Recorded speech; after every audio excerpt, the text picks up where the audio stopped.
Несмотря налево и направо, я пошел туда, где солнце ярко светит, облака плывут, где все растения мигом оживут. Я пришел на поляну, там увидел животных, много куриц, овец и цыплят довольных. Они своим взглядом поразили меня, я столько доброты не видел никогда. Увидел кучу деревьев, нарубил немного, сделал первый верстак, а потом и дом свой, скрафтил я кровать, накопал руды. Теперь мой сон не потревожит злые замки. Майнкрафт мир перевернул мою жизнь, давай держись, только не упади.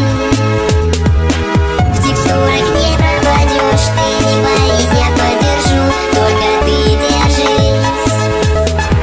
Я думал, главная цель — это, конечно, развиться, но все это не так, ведь нужно с драконом сразиться. И я так понял, что это сложная задача, но мы добьемся этого, ведь у нас есть удача. Я побежал сразу в шахту и нашел алмазов, прибежал домой, еле отдышавшись, принялся скорее крафтить я алмазный меч, чтобы злому дракону голову отсечь. Сделал классную броню и добыл еды, пошарил ее в печке, и без нее никуды. Теперь я просто уверен, что уже готов, и прыгаю я в портал. Хай, Эндер Бро, ну а вот и дракон, он летает здесь, у нас настолько много